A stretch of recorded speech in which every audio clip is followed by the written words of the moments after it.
Very very good morning आप सभी का। चलिए आप लोगों का फिर से स्वागत है एक नए वीडियो में। और ये हमारा है नंद वंश, ठीक है ना। आप सबको पता है कि हम मगध साम्राज्य लेकर के चल रहे हैं। मगध साम्राज्य की एक सीरीज आ रही है और इस सीरीज में हम लोगों ने बृहद्रथ वंश को देखा और हर्यक वंश को देखा, उसके बाद शिशुनाग वंश को देखा, फिर नंद वंश को देखेंगे आज। और उसके बाद एक बड़ा वंश आएगा मौर्य वंश, फिर शुंग वंश, फिर कण्व वंश, फिर कुषाण वंश, ठीक है ना। एग्जाम में इसको क्रम से सजाने के लिए भी क्वेश्चन दे देता है, ठीक है। तो ध्यान रखिएगा, बृहद्रथ वंश, हर्यक वंश, शिशुनाग वंश, नंद वंश, फिर मौर्य वंश, शुंग वंश, कण्व वंश, कुषाण वंश, ठीक है ना। तो देखिए हम लोगों ने शिशुनाग वंश तक देख लिया है। आज हम लोग नंद वंश देखेंगे और आज का ये नंद वंश एक ही वीडियो में खत्म हो जाएगा, ठीक है। तो देखिए नंद वंश संस्थापक महापद्म नंद है, ठीक है ना। अब देखिए महापद्म नंद को सर्व छत्रांतक या एकराट या उग्रसेन कहा गया है, ठीक है ना। उग्रसेन कहा गया है, ठीक है ना।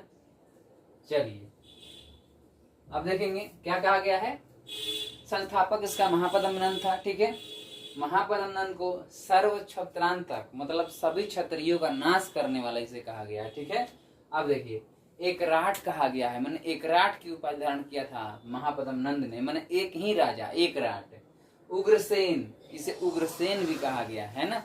अब देखिए महापद्म नंद प्रथम चक्रवर्ती राजा था, प्रथम चक्रवर्ती सम्राट था। क्यों? क्योंकि इसका जो साम्राज्य था उस वक्त के बहुत बड़े भारतीय साम्राज्य पर हुआ करता था। कुछ एक को छोड़ दे दक्षिण भारत में तो उत्तर में पूरा एकदम पूरब से लेकर के पश्चिम तक पूरा इसका राज्य हुआ करता था, ठीक है। चलिए कलिंग को जीतने के बाद विजय स्मारक के रूप में जीन की मूर्ति उठा लाया था। देखिए हम सब लोग जानते हैं कि कलिंग पर आक्रमण अशोक ने किया था, लेकिन देखिए महापद्म नंद में भी अशोक से पहले कलिंग को जीता है और कलिंग को जीतने के बाद वहां से विजय स्मारक के रूप में जीन की मूर्ति उठा लाया था, ठीक है ना। किसकी मूर्ति उठा लाया है? जीन की मूर्ति उठा लाया था। आगे देखेंगे हाथी गुम्फा अभिलेख में कलिंग में उसके द्वारा एक नहर निर्माण का उल्लेख मिलता है ना। तो हाथी गुम्फा अभिलेख में कलिंग में महापद्म नंद के द्वारा एक नहर बनाया गया, इसका उल्लेख कहाँ मिलता है? तो हाथी गुम्फा अभिलेख में मिलता है, ठीक है। आगे बढ़ेंगे।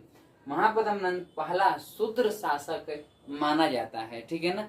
इसको पहला शूद्र शासक माना जाता है, यानी निम्न कुल का माना जाता है, ठीक है। ध्यान देंगे नंद वंश में कुल 9 शासक हुए, जिसमें अंतिम धनानंद था, ठीक है ना।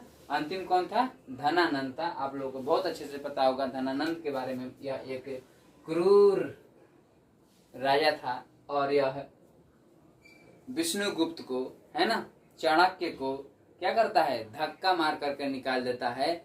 इसी के कृत्यों के कारण आगे मौर्य वंश आता है और इसको पद से मुक्त कर देता है और अगला मौर्य वंश बनता है, ठीक है ना। चलिए देखेंगे धनानंद के काल में 325 ईस्वी में सिकंदर का भारत पर आक्रमण होता है। याद रखिएगा ये सिकंदर जो है बहुत ही महान सिकंदर बोला जाता है इसको, ठीक है ना। ये सिकंदर का आक्रमण 325 ईस्वी में होता है, ईसा पूर्व में होता है, ठीक है।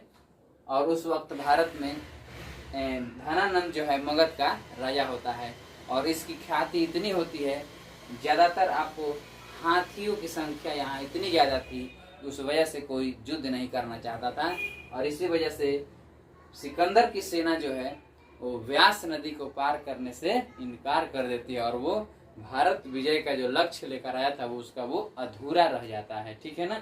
चलिए तो ये हम लोग यहीं खत्म करते हैं और मिलेंगे हम लोग अगले वीडियो में, और वो होगा मौर्य वंश और वो एक बहुत ही इम्पोर्टेंट टॉपिक हो जाएगा, ठीक है। तब तक के लिए आप इसको नोट कीजिए, इसका रिवीजन कीजिए। मिलते हैं हम लोग अगले वीडियो में। धन्यवाद।